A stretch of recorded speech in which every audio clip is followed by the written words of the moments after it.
Se tem história, tem voz. Se tem Piscinati, tem emoção.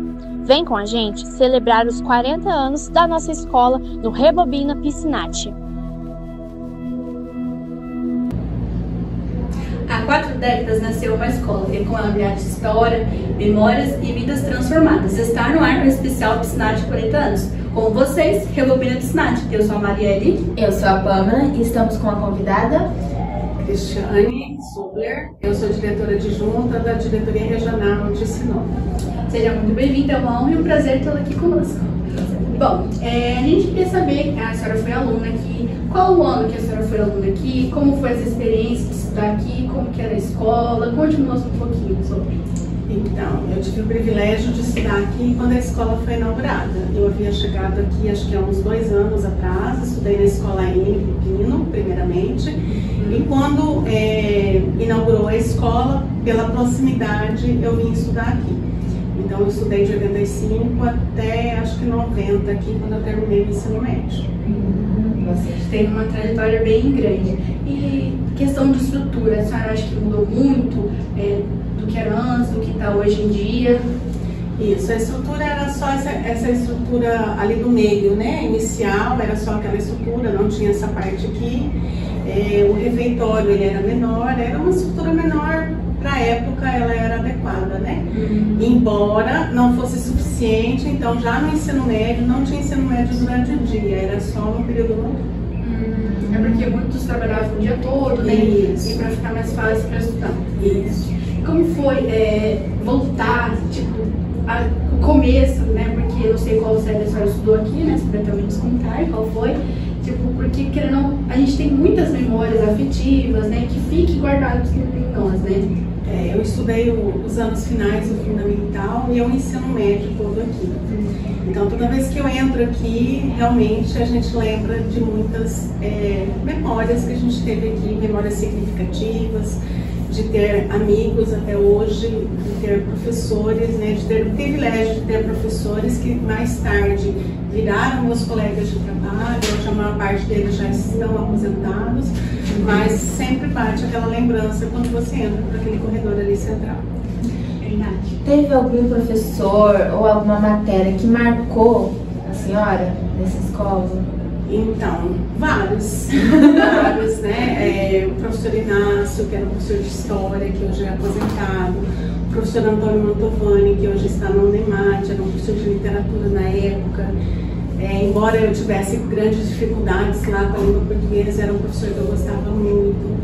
Maria Clara foi minha professora de matemática. Então, vários professores que foram passando no decorrer desses anos e que todos eles deixaram um pouquinho da sua marca e, claro, que me fizeram ser a profissional que eu sou hoje. E quando a senhora terminou o ensino médio, a senhora fez faculdade ou demorou um pouquinho? A faculdade que a senhora fez era o que queria ou tipo, não era o que queria no momento, mas foi tipo assim, vou fazer essa. Pra ver como que é a experiência, se eu gostei ou não, ou outra. Isso. Na época que eu terminei o ensino médio aqui, foi a época que a UNEMAT veio para cá também. Então eu tive o privilégio de terminar o ensino médio e já ingressar na universidade. E aí eu fiz matemática. Não era a opção que eu queria, mas eu não tinha condições financeiras de ir para outro lugar para fazer um outro curso. Eu queria talvez dentro da área das engenharias. Só que analisando, hoje eu não me vejo em outra profissão a não ser essa, né? Que eu concluí em 94 e anos depois já entrei para a rede e estou até hoje. Sim. Quando a senhora se formou em matemática, no caso, a senhora foi professora, certo? Isso. A senhora deu aula para qual turma? Como foi essa experiência? A senhora acha que os alunos hoje em dia dá uma diferenciada nos que são hoje em dia? Qual é a sua opinião sobre? Então, na época que eu me formei, em 94, eu mudei daqui, eu fui embora do Mato Grosso. Aí eu fiquei 2 anos que eu trabalhei no estado de São Paulo. Lá eu não conseguia um trabalho assim regular, porque eu estava apenas recém-formada e lá a concorrência era muito maior. Em virtude de problemas familiares, a gente retornou no ano de 97 e aí eu já iniciei lá na Escola Enio como professora, né? Aí lá eu assumi turmas naquela época de 5ª série. Então eram turmas grandes que conversavam bastante, né? E quando eu comecei de fato, em 98, eu já consegui pegar o ensino médio, que é mais o meu perfil, que eu gostava mais de trabalhar. E quando ingressei no concurso público em 2000, aí eu conseguia sempre pegar o ensino médio. No ano de 2002 eu já virei diretora da escola, então também tive esse privilégio de estudar na Escola N quando cheguei e depois me tornar professora e diretora. Anos mais tarde eu comecei a trabalhar no Cefapo, fiquei até o ano de 2021 lá e hoje estou na Diretoria Regional de Educação como diretora adjunta. Que legal. Conte um pouquinho como é a sua experiência se tornando na diretora, né? Como funciona, se era algo que você esperava, se era a Cristiane, né, a senhora Cristiane, do ensino médio, se esperava que tudo isso ia acontecer na vida dela. Eu lembrei da pergunta anterior, posso voltar? Pode. Falar em relação aos alunos? Uhum. Eu acho que cada período é um perfil de aluno, né? Naquela época que eu iniciei, talvez nós tivéssemos um perfil porque a escola não era para todos ainda, né? Ela era... muitos alunos paravam de estudar, não continuavam, então assim, era o perfil daquela época. Hoje eu acredito que nós temos já o acesso garantido para todos os alunos, então por isso que também mudou esse perfil de estudante. Os tempos também mudaram, nós estamos numa era totalmente tecnológica e é claro que o perfil do aluno mudou também. Não digo que melhor ou pior, mas são épocas diferentes e que, portanto, merecem tratamentos diferentes em cada situação, certo? Em relação de estar na Diretoria Regional de Educação, na época que eu fiz o seletivo, eu não tinha muita noção da grandiosidade que é estar na diretoria, a responsabilidade que é estar lá, porque, afinal de contas, a gente gere 56 unidades escolares que estão nesses 16 municípios. E tem uma preocupação com tudo, né? Com o estudante, com o profissional, com a estrutura da escola. Então a responsabilidade ela é grande, mas nós temos uma regional com escolas bastante participativas, que sempre têm se dedicado, profissionais exemplares, e nós temos conseguido ter bons resultados, né? Na edição passada do SAEB, nós ficamos em segundo lugar, nós ficamos na segunda colocação por critério de desempate, porque em termos de proficiência nós temos a mesma proficiência da DRE que ficou em primeiro lugar, que é a Alta Floresta. Só que a Alta Floresta é uma DRE de pequeno porte, lá tem 16 mil estudantes ao todo. 16 mil estudantes nós temos só em Sinop. Então, quando você gere 44 mil estudantes, o grau de dificuldade é muito maior do que gerir 16 mil, né? Então, nós estamos em pé de igualdade. É um orgulho muito grande estar na frente dessa DRE, porque é uma DRE que tem alunos participativos, que são engajados, né? Nós temos aí o Grêmio, como vocês, que atua e nos auxilia muito nas unidades escolares, a movimentar os estudantes, a dizer para eles, vocês são capazes de fazer o que vocês desejam. Verdade. Então, veio, acho que foi antes de julho, uma notícia de que a escola se tornaria cívico-militar. Qual a sua opinião sobre isso? A senhora acha legal ter isso, correto, certo? Ou a senhora acha que, tipo assim, não é tão necessário para os alunos de hoje em dia? Então, o governo do estado de Mato Grosso ele vem implementando algumas políticas. Então, nós temos as escolas regulares, nós temos as escolas militares e agora estamos implementando as cívicos militares. E elas só são implementadas quando passam por uma consulta pública, né? Então, a gente não chega aqui e determina que a escola seja cívico-militar. A gente faz a consulta com a comunidade. E se for favorável, aí sim há essa transformação. Na nossa regional, é uma política que tem muita aceitação por parte dos pais, por parte da comunidade escolar, né? Então, por que não implementar? Se é um anseio da comunidade, o poder público tem que garantir. Então, assim, eu digo que nós, servidores públicos, a gente trabalha em prol da sociedade, em prol da comunidade. E se isso era um anseio da escola Piscinati, então por que não, né, termos profissionais e mudar para esse modelo? certo? Certo. Perfeito. Agora uma pergunta voltando sobre a educação. A senhora concorda que a educação ela é muito fundamental para a nossa trajetória de vida? Eu concordo, e eu sou a prova disso. Verdade. Por quê? Porque o conhecimento, ele abre portas, ele abre possibilidades para as pessoas ascenderem socialmente, né? Quando eu cheguei aqui em Sinop, eu vim de uma família de classe baixa, fui criada apenas pela minha mãe, que não tinha escolaridade, que ela limpava o chão, trabalhava de empregada doméstica. E ela sempre dizia para mim: filha, se você quer mudar a sua realidade, você tem que estudar. Você tem que se agarrar ao conhecimento. E eu vejo que no decorrer de todos esses anos, se eu cresci profissionalmente, se eu consigo ter hoje um salário digno, se eu conseguir fazer com que minha filha conseguisse estudar e ter uma carreira hoje, é tudo fruto dessas oportunidades que eu tive no decorrer da minha vida, e claro que correndo atrás, mas através do conhecimento. Então eu fiz faculdade, eu fiz pós-graduação, eu fiz mestrado, tudo em escola pública. Tudo em escola pública. E hoje eu consegui estar à frente de uma diretoria regional, num cargo à frente de tantos profissionais, de uma responsabilidade imensa. Verdade. Como que a senhora vê a família na questão da educação? É fundamental, na visão da senhora, é fundamental a família estar em cima do adolescente ou da criança para estar incentivando eles?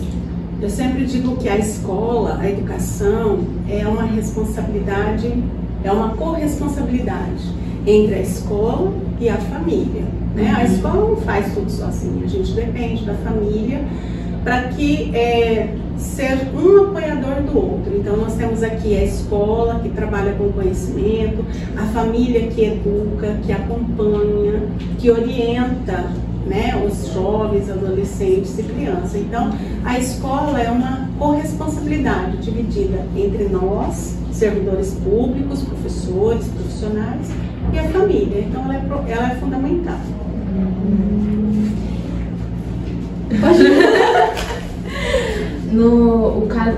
Como que é a experiência de estar à frente da DRE, como sendo diretora? Como que é a experiência? Como que foi quando entrou? Então, quando entrou o governo Mauro Mendes, nós tínhamos dois órgãos, na verdade, desvinculados, Assessoria Pedagógica e Cefap. No ano de 2021, final de 2021, ele faz uma reorganização dessa política de acompanhamento das unidades escolares. E aí ele extingue esses dois órgãos e cria a Diretoria Regional de Educação.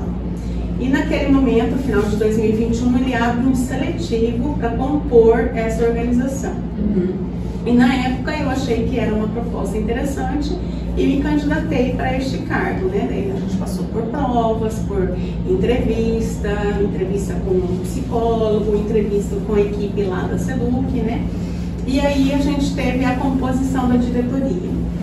Então temos a diretora regional, que é outra Cristiane, né? Uma coincidência, né? Que a vida profissional às vezes nos traz. Ela é diretora regional e eu sou diretora de junta. Na época eu já era aqui de Sinop e ela veio de Lucas do Rio Verde para assumir essa posição de diretora regional. Então assim, a gente passou por prova e foi uma reorganização de uma política pública com o fechamento de dois órgãos ou de duas unidades, né? E na transformação de um. E para a senhora, quais são os maiores desafios enfrentados pela educação atualmente no estado do município? Qual que a senhora acha que é, tipo assim, o maior problema que às vezes os professores têm com o aluno? Como posso explicar? Os desafios em geral que os professores enfrentam mais. Com os alunos. Então, eu acredito que o desafio maior é esse além do choque de gerações. Nós temos aí uma geração que veio da tecnologia. Nós também temos resquícios ainda da pandemia, hoje ficou muito, ou passou a impressão para a sociedade que estar na escola todos os dias não era obrigatório, talvez, né? Talvez por isso que a gente tem uma busca ativa, que vocês nos auxiliam, né, a fazer, porque as pessoas talvez não valorizam estar aqui nesse espaço, ou não veem aqui nesse espaço um espaço de transformação social. Então eu acho que é esse desafio da gente estar lidando com adolescentes e mostrando para eles a importância deles aproveitarem este espaço com tudo que lhe é ofertado. Material estruturado, Chromebooks, uniforme, os kits escolares. Então é uma série de situações que hoje o governo proporciona e que cabe aos estudantes aproveitarem este momento aqui com qualidade.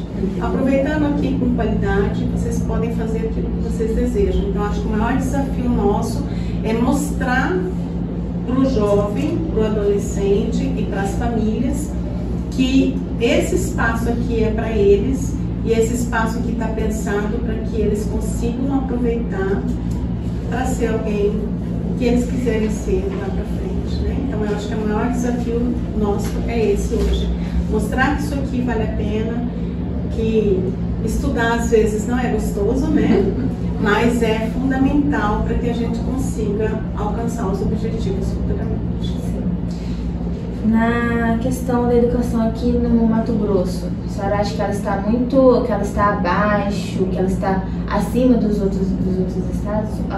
Qual é a opinião da senhora? Então, no SAEB da edição passada, nós saímos na 18ª posição e fomos para a 8ª, né? Nós avançamos muito em relação a anos anteriores, né? Mas ainda temos que avançar muito, né? Nós temos um caminho muito longo ainda para percorrer para estarmos entre os melhores do Brasil. Mas temos grandes investimentos para que isso aconteça, né? Então, assim, vocês podem observar, né, que de uns anos para cá os investimentos são grandes na educação, mas a gente ainda tem um longo caminho para percorrer e que a gente conta com o empenho dos estudantes, com o Grêmio apoiando os professores, apoiando, né, mostrando para os estudantes que hoje nós temos mecanismos e temos ferramentas para que o aluno estude e consiga aprender, desenvolver as habilidades que são essenciais para que ele consiga fazer um bom SAEB, para que ele consiga fazer um bom Enem, para que ele consiga fazer uma faculdade, ou se não é a faculdade que ele deseja, mas que ele vá para um curso técnico e seja aquilo que ele deseja ser e seja o melhor daquilo que ele escolhe para a vida dele. Entrando nesse assunto a questão que a senhora falou de estrutura e tal, a senhora acha importante ter uma estrutura adequada para receber esses alunos, para que eles tenham experiências, tipo, em laboratórios de pesquisa, uma sala de informática, uma biblioteca, porque às vezes o aluno, estou com uma dúvida, ele vai lá e pesquisa, ou às vezes o professor quer fazer uma aula diferente. A senhora acha necessário ter isso nas escolas? Bom, a estrutura, ela ajuda, certo? Mas ela não é o que define. Ou seja, nós temos escolas que não têm uma estrutura física tão adequada e têm bons resultados. Mas ela é importante sim, e nós precisamos garantir que as estruturas sejam melhoradas. Nós viemos aí de um grande período em que não foi investido na estrutura física, agora que a gente está tendo um investimento. Em relação às salas de laboratório, ela é interessante, principalmente para o ensino médio. Agora, informática, nós temos os carrinhos dos Chromebooks, então nós não precisaríamos ter um espaço físico para ficar lá, visto que Sinop, a gente tem muito mais estudantes do que escola, né? Mas uma boa biblioteca, bons laboratórios, isso é fundamental. Então, nós temos um espaço de tempo muito grande que não foi investido e agora, claro, que com todos os investimentos ainda a gente não conseguiu aquela qualidade que a gente deseja, né? Mas está se encaminhando. Nós temos agora a previsão da construção de 4 grandes CEIs, que são centros de educação aqui para Sinop. já alguns com licitação, são escolas com 24 salas, né? E aí, quando isso estiver pronto, é que a gente vai ter possibilidade de reformar algumas unidades escolares que vêm apresentando problemas na estrutura, porque nós temos esse grande problema de mobilidade. Como reformar uma unidade escolar e aonde colocar os estudantes, que a gente não tem um espaço adequado para remanejar enquanto a obra acontece. Verdade, contamos o caso da escola em Pino, né, que foi feita uma reforma e muitas vezes os alunos para cá, e outros vai mais longe, realmente é um pouco complicado. Então, quer dizer que pode ser que a gente tenha uma possibilidade de ter uma reforma aqui no Piscinati? A escola Piscinati, ela já está no nosso radar faz tempo, né? A grande dificuldade de Sinop é essa mobilidade que eu falei, né? Nós não conseguimos reformar mais que uma escola ao mesmo tempo, por falta de, não seria nem um custo, por falta de espaço para remanejar estudantes, né? Como você mesmo disse, a escola Enio, ela foi remanejada para 2 espaços locados o ano passado. Esse ano a gente conseguiu colocar tudo num espaço só, mas eles estão lá, mais distantes, precisando de complementação de transporte escolar para que todos os alunos cheguem, né? Mas até o final do ano ela fica pronta, então ela retorna. A mesma coisa aconteceu com Nossa Senhora de Lourdes, que teve que ser remanejada para outro espaço. Então, nem sempre nós conseguimos, por exemplo, locar um espaço no mesmo bairro que a escola está localizada para poder fazer a reforma. E isso tudo gera transtornos de deslocamento, dos pais já estarem habituados daquele trajeto que ele faz, e isso às vezes gera descontentamento por parte dos pais, para a gente não ter esse espaço, essa mobilidade necessária. Então agora nós temos a construção do 6, que vai dar uma folga no quantitativo de vagas, para daí a gente implementar novas reformas. Essas escolas, elas vão somente ensino médio ou fundamental junto? Vai ser a mesma estrutura daqui do Piscinati, por exemplo? À tarde é só o 6º até o 8º, e aqui de manhã tem o 9º e à tarde, e de manhã tem o 9º e ensino médio, vai ser mais ou menos seguir dessa forma, vai ter aula à noite, como que vai funcionar? Então, nós após a construção é que a gente vai fazer esse levantamento de que bairros vão para lá, qual é o estudante que está para aquele bairro, mas todas as escolas sempre final, são, né, para atender final do fundamental e ensino médio. Nós temos só 2 escolas com noturno, mas essas escolas elas vêm equipadas com 24 salas de aula, biblioteca, já vem com quadra coberta, piscina grande para que tenha práticas desportivas. Então é uma escola bem completa, uma escola linda. Nós estamos terminando de construir 2 em Sorriso e aqui nós teremos 4.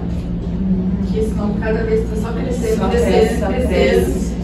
Quando que seria mais ou menos essas escolas estariam previstas? Então 2 já estão em processo de licitação, elas são construídas por blocos, então em 6 meses elas ficam prontas, né? Porque ela já vem pronta, ela só monta no local. A de Sorriso nós começamos a construir no mês 3 e ela já vai inaugurar agora esse mês. Então são escolas rápidas de construir, então nós temos a previsão de 4, 2 já foi para licitação e 2 estão em processo de doação de terreno para ir para licitação também. Então a gente acredita que até o final do ano que vem elas já estejam prontas.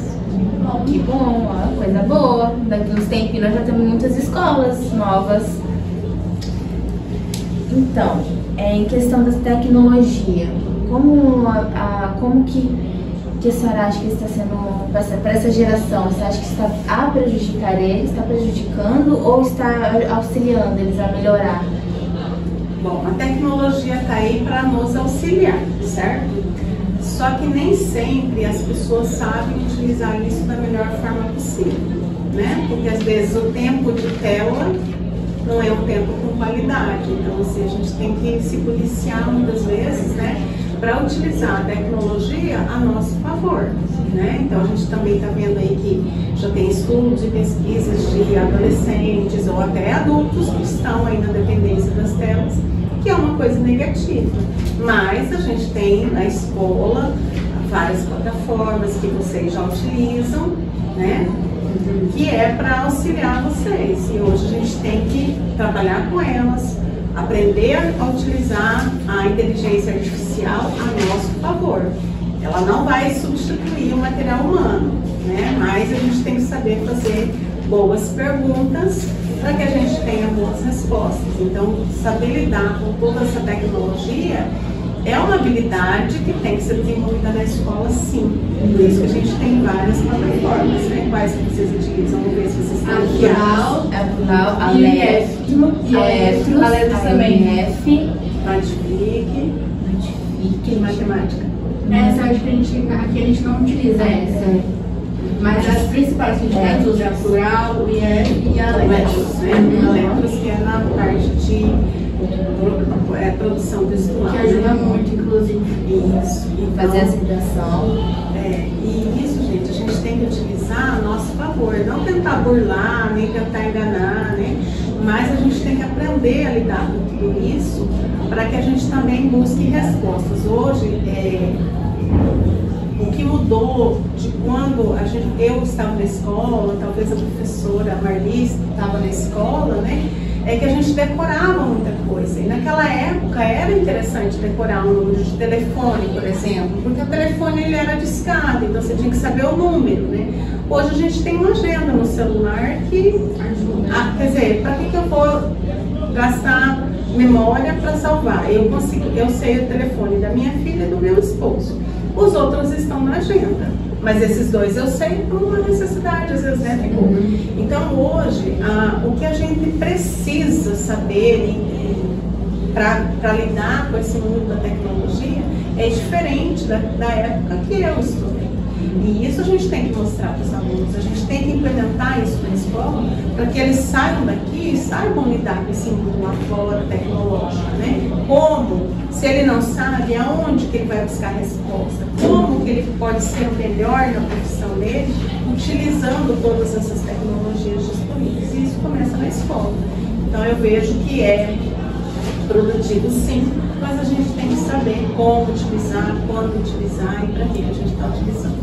A gente entra nesse assunto também pela lei que foi criada a proibição dos celulares nas escolas, né, durante a aula, porque realmente era algo que estava percebendo que atrapalhava muito, né? Eu acho que a gente, a senhora que está à frente de tudo, né, deve ter uma noção muito grande disso, que eu acho que não somente aqui, acho que no outro 9, talvez outras escolas também tenha dado esses problemas, né? Isso. A proibição do celular é justamente para isso, para que o aluno consiga focar. Mas se o professor for fazer a utilização para uso pedagógico, ele pode utilizar. Ele vai fazer um projetinho, vai passar, mas normalmente a gente orienta que ele utilize o Chromebook, que é a fonte de pesquisa e a escola tem à disposição. Então, a questão é como você utilizar essa tecnologia, para que você está utilizando essa tecnologia, né?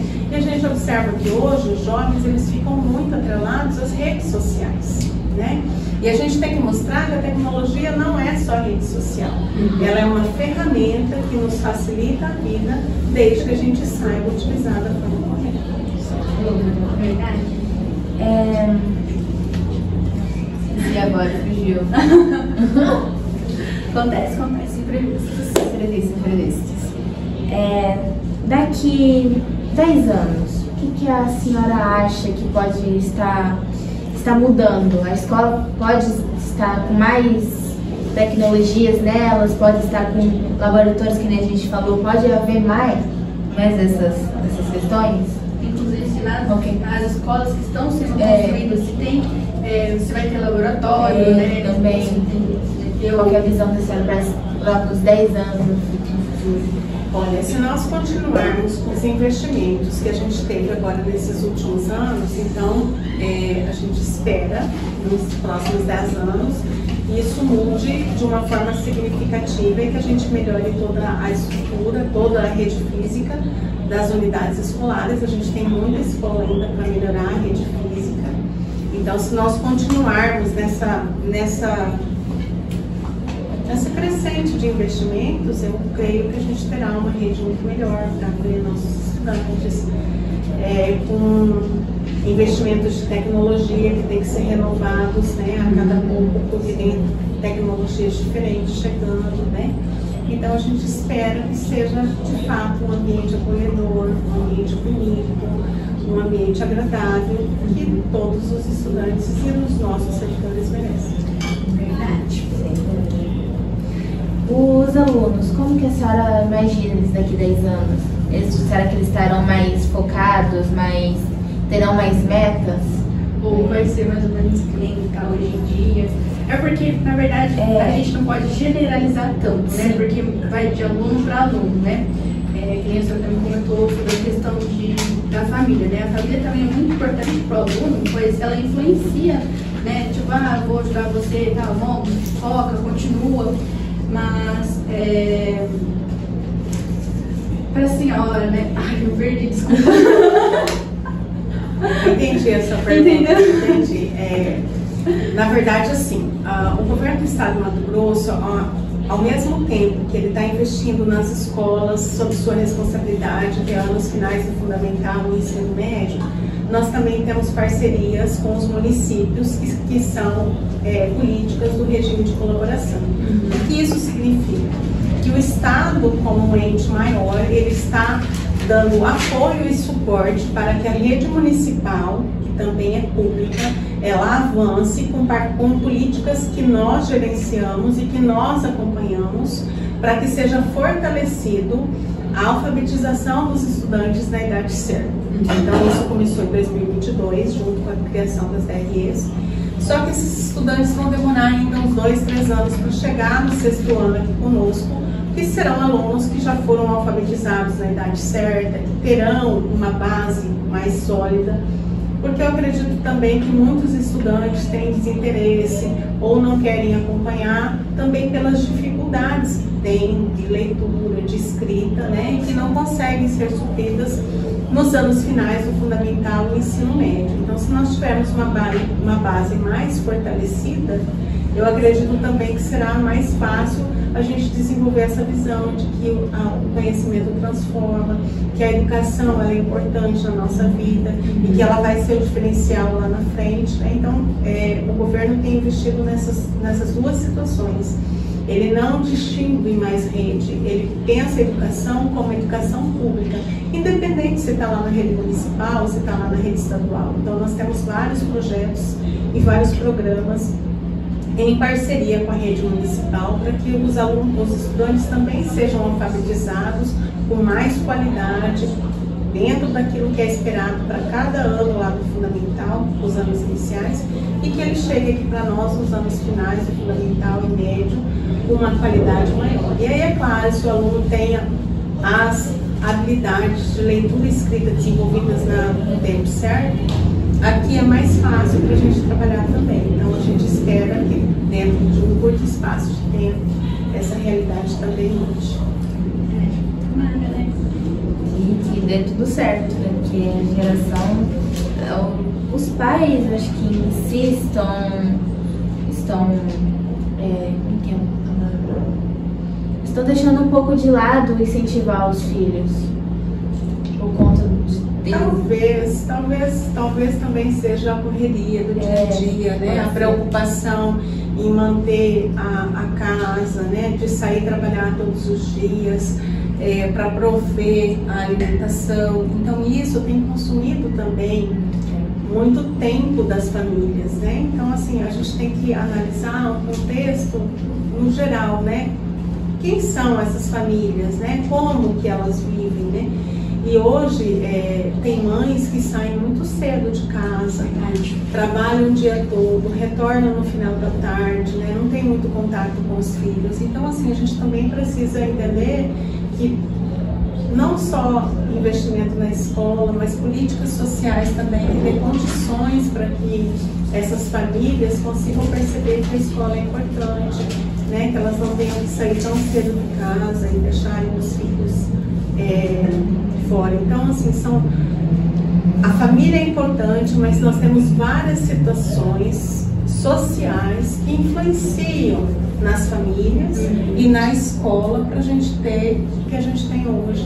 E a gente espera que isso melhore com o tempo, né? Que haja investimentos também sociais, né? Porque muitos problemas que nós temos na escola são problemas sociais, são problemas da sociedade, que é claro, aqui um grande número de adolescentes aqui junto vai refletir nesses problemas dentro da escola.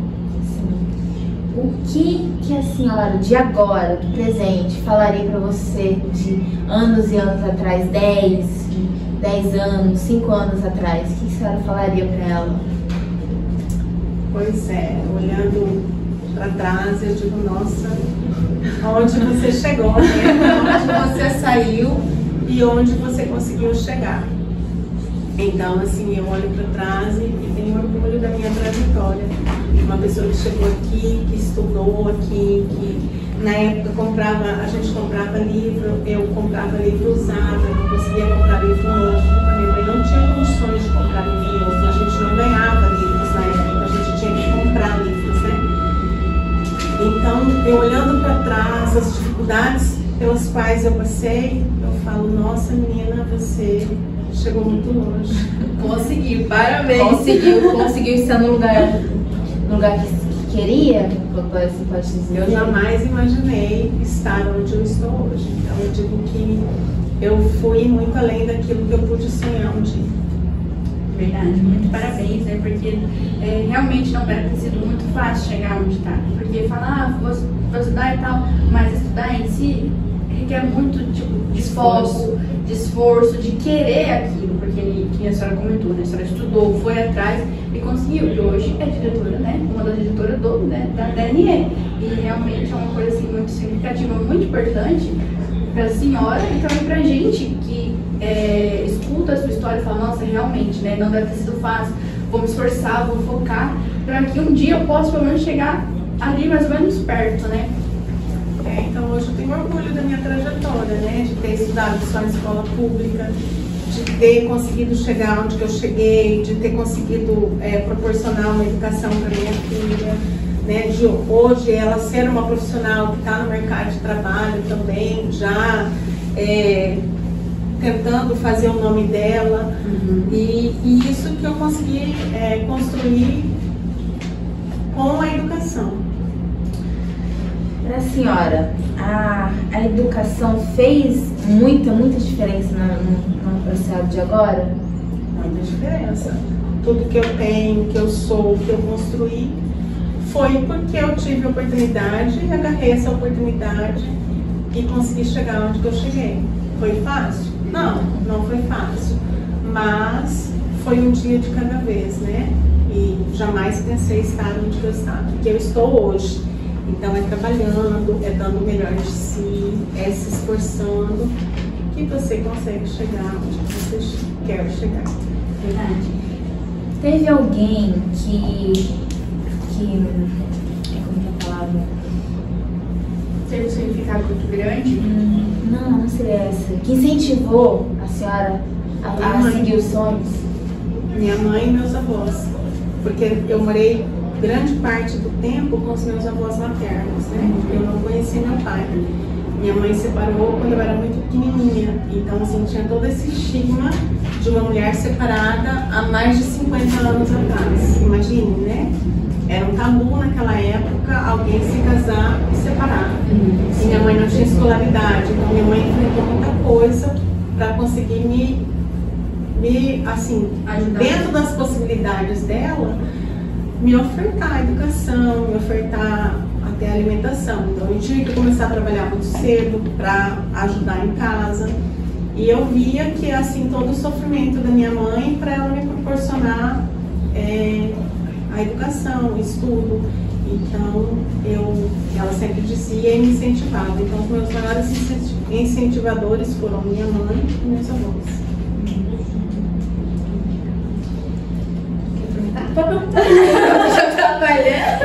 Então, a senhora acha importante a gente ter um sonho, a gente se esforçar para criar uma história e para aquilo que nem a senhora comentou, que a senhora tem uma filha, né? Para dar aquilo que muitas das vezes não teve a oportunidade, né? Porque hoje em dia, querendo ou não, a gente acaba tendo mais oportunidades do que os nossos pais, né? Por exemplo, antigamente tinha muito... não pode fazer isso, não pode fazer aquilo, não tinha tanta tecnologia que nem hoje tem. Hoje a gente tem muita tecnologia, que nem os Chromebook, que é disponível pra gente, né? Exatamente, eu acho que assim, cada um pode ser aquilo que quiser, né? Só que não basta o sonho, você tem que traçar objetivos e correr atrás. Mas eu digo para vocês que cada um pode ser aquilo que deseja ser. E é claro que eu tive uma experiência de vida mais sofrida. É claro que para minha filha já melhorou, mas também não é fácil também. Ela também teve que se dedicar, ela também teve que correr atrás daquilo que ela queria, né? Mas já foi uma situação um pouco mais fácil do que a minha na época, né? Mas é assim, a vida ela é uma luta, né?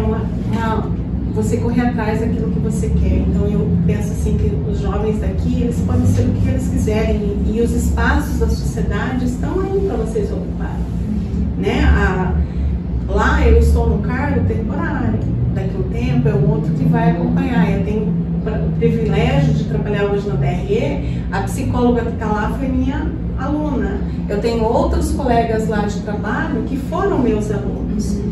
Esses dias eu fui fazer uma consulta, cheguei lá, o médico foi meu aluno, ele me conheceu, eu não conheci porque eu dei aula para ele quando ele era bem menor, e às vezes o rostinho de vocês muda, né, da gente não. Então, assim, é um privilégio quando você vai em vários espaços da sociedade e você vê que os seus alunos estão lá. Então, a vida é assim, hoje somos nós que estamos ocupando esses espaços, amanhã serão vocês. Vocês estão ali para ocuparem as vagas de médico, de dentista, de engenheiro, de arquiteto, de prefeito, de vereador, por que não de governador, presidente da república, né? Certo? Todos vocês estão ali para ocuparem os espaços da sociedade no futuro. Então, que vocês tenham uma caminhada bonita, que sejam aquilo que vocês desejam ser. Muito obrigada. Mas, bom, a gente vai encerrando por aqui. E foi uma honra, um prazer ter aqui com a gente, dando muito ensinamento, dando conselho, explicando a sua trajetória. Foi um prazer ter a senhora aqui conosco. Eu que agradeço esse convite maravilhoso. Fiquei muito lisonjeada de ser convidada para estar aqui. Afinal de contas, não é todo dia que a gente pode contar um pouquinho de como foi a nossa trajetória e de estar aqui com vocês tão engajadas, né, nesse trabalho, né? Eu espero que vocês continuem, que vocês deem o melhor de vocês, que sejam aqueles que vocês desejam. Amém, muito obrigada. E bom, ficamos por aqui e esse foi o episódio do Rebobina Piscinati. Tchau!